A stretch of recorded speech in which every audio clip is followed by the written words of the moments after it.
अस्सलाम वालेकुम दोस्तों, हमजाद का पार्ट नंबर 26 शुरू हो गया है। अगर आप मेरे चैनल पे न्यू हैं तो मेरे चैनल को लाजमी सब्सक्राइब कर दें ताकि आने वाली हर वीडियो आप तक पहुंच सके। मिस्री घास और दीगर चीज़ों की मदद से एक प्रोसेस के तहत बनाकर लिखने के लिए कागजात नमा चीज़ पाइपर्स इस्तेमाल करते थे। मैंने आगे बढ़कर वो रोल चबूतरे पर फैला दिया। वो शायद पाइपर्स ही था। इस पर कोई इबारत तहरीर थी। मैं सतीसा मून अपनी रूह को सामून देवताओं के हवाले करता हूँ और अपने जिस्म की हिफाजत के लिए हर बैल की फौज को अंगूठी की गुलामी से आज़ाद करता हूँ। ये एक तावील तहरीर थी। पढ़ते पढ़ते मैं उछल पड़ा। इस तहरीर के मुताबिक ये हर बैल इन कीड़ों का नाम था जैसे इस काहन ने आज़ाद किया था, और वो सबज अंगूठी काहिन की थी। इस तहरीर में इन कीड़ों को वापस अंगूठी में कैद करने और आज़ाद करने का बताया गया था। मैंने अंगूठी के नगीने पर उंगली रखकर इस तहरीर में लिखा, मुख्तसर मंत्र दोहराया।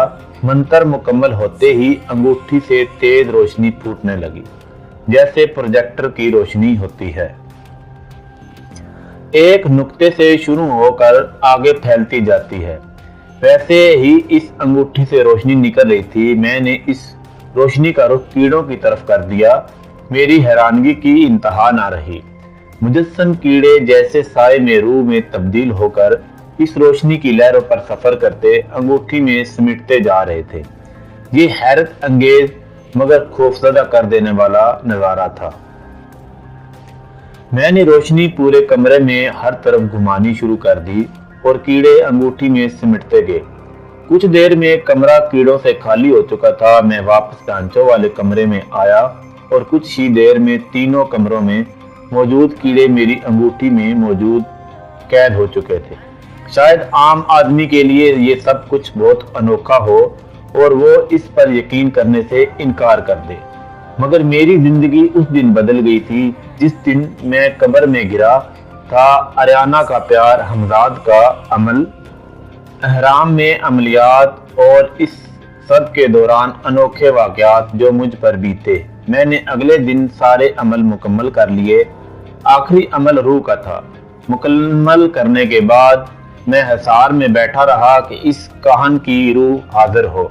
5 मिनट, 10 मिनट, आधा घंटा, मगर शायद अमल में कोई कमी रहेगी, शायद कोई गलती होगी और इस रूह को नहीं आना था और नहीं आई। पता नहीं बाकी अमलियात कामयाब हुए या नहीं। मुझ पर मायूसी तारी होगी। हमजाद का इंतजार था। ठीक 1 बजे सुरंग से मजदूर आता नमदार हुआ। मैं गुमसुम हिसार में ही बैठा था, अपनी सोचों और ख्यालों में गुम। मजदूर को देखकर मैं उठ खड़ा हुआ। सामान समेटने वाला कुछ था ही नहीं। सब कुछ ऐसे ही छोड़कर अमलियात वाले कागजात और सुरमा वगैरह लेकर मैं सुरंग में दाखिल हो गया। 41 दिन बाद सुरंग से बाहर निकला। यूं लगा जैसे नया जन्म लिया हो।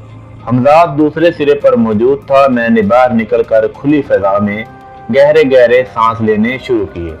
क्यों गंद कर रहा है हवा को बदबूदार आदमी। हमजाद ने नाक पर हाथ रखा। इसकी आंखों में शरारत थी। मैं इसके साथ को तरस गया था। यूं लगता था जैसे मेरा वजूद मुझसे बिछड़ गया हो।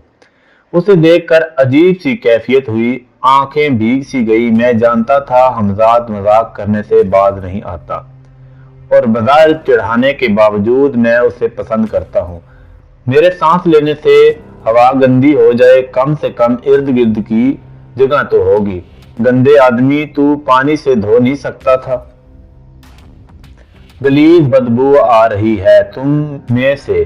तूने मेरे लिए पानी के ड्रम छोड़े थे वहां जो नहाता धोता। मैंने चिढ़कर कहा, मुंह क्यों कद्दू की तरह लटका हुआ है। लगता है काहिन की रूह ने घास नहीं डाली। हमजाद मुस्तकिल शरारत पर आमादा था। नहीं यार, वो हाजिर ही नहीं हुई। शायद अमल में कोई कमी रहेगी। मैंने उदासी से कहा। इस लम्हे हमजाद की नजर मेरी सबज अंगूठी पर पड़ गई। अबे कीड़े पड़े तुझ में, इनको किधर से उठा लाया है। इसकी अंगूठी पहनकर इसके कीड़े चोरी कर लिए तुमने। शुक्र करो नहीं आई उसकी रूह, वरना तुम्हारी बिल्ली हो जाती। हमजाद ने कहा। मैं हैरानगी से अंगूठी और फिर कीड़ों को देखा। अबे इन कीड़ों का और अंगूठी का रूह से क्या ताल्लुक? मैंने हमजाद से पूछा। अबे गामड़, तू इसकी कब्र में मूतेगा, गंद फैलाएगा और धोएगा भी नहीं, इसकी अंगूठी चोरी करेगा, इसके कीड़ों को खोलेगा जो इसके गुलाम ढांचों को चुट कर जाएं, फिर इसके कीड़ों की फौज को कैद करेगा, तो वो तुझसे खुश होगा या तुझे लात मारेगा? शुक्र कर नहीं आई रूह उसकी। सच में तुम ना बचते। तुम्हें किसने कहा था हर जगह टांग अड़ाने को? हमजाद ने आखिर में संजीदगी से कहा। अरे यार, मुझे क्या पता, बस तजस्सुस था, खुद ब खुद होता चला गया सब, मैंने जवाब दिया। इतनी देर में मजदूर सुरंग में भर चुके थे। हमजाद ने उन्हें वापसी का इशारा किया। दोनों मजदूर चलते हुए एक तरफ अंधेरे में गुम हो गए। पता नहीं बाकी अमल भी कामयाब हुए हैं या नहीं, मैंने मायूसी से कहा। खैर, अब इतना भी मुंह लटकाने की जरूरत नहीं है, वो दोनों अमल कामयाब हुए हैं और कीड़े बोनस में मिल गए। हमजाद ने कहा। अच्छा चलो पहले नहा धो लो। हमजाद ने फिर शरारत की। हाँ चलो, मैंने जवाब दिया। मैंने हाथ आगे बढ़ाया ताकि थाम कर उसे मतलूबा जगह ले जाए। अबे मोटी अकल, अमल झुक मारने के लिए किया था, मंत्र पढ़ उड़ जा। हमजाद ने चला कर कहा। क्या मतलब? मैं गड़बड़ा गया। जो अमल तुमने किया है उड़ने वाला, उसका मंत्र पढ़ो तो हवा में बुलंद हो जाओ। हमजाद ने समझा।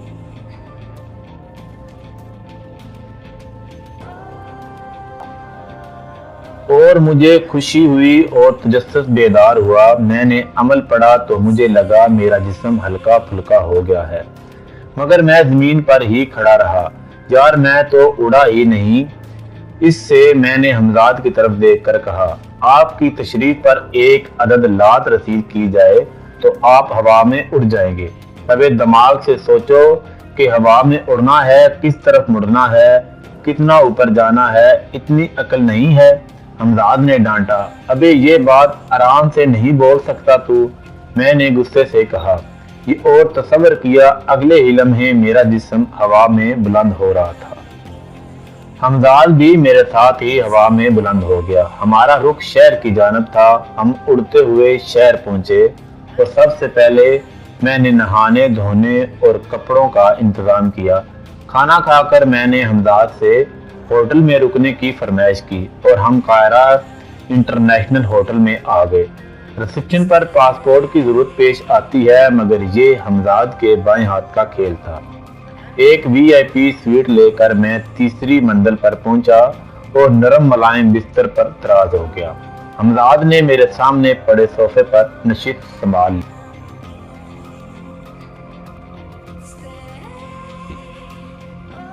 इमरान, तुम अब भी इस काबिल नहीं हो कि साधु से मुकाबला कर सको। हमजाद बेसंजीदगी से मुझे मुखातब किया। तो क्या मैं उसे साधु के रहम करम पर छोड़ दूं जो इससे अपनी जिनसी हवस मिटाए? मैंने बुरा मनाते हुए कहा। मैं जानता हूं तुम कितने बेचैन हो अपनी हवस मिटाने को। हमजाद ने शरारत से कहा। बकवास मत करो, बीवी है वो मेरी, मैंने गुस्से से कहा। अपने दिल में झांको, क्या वाकई वो तुम्हारी शरई और कानूनी बीवी है? हमजाद ने सवाल किया। तुझ पर हर कुछ दिन में मौलवी बनने का दौरा क्यों पड़ जाता है? मैं उसे बीवी समझता हूँ, मानता हूँ, इतना काफी है, मैंने बेजारियत से कहा।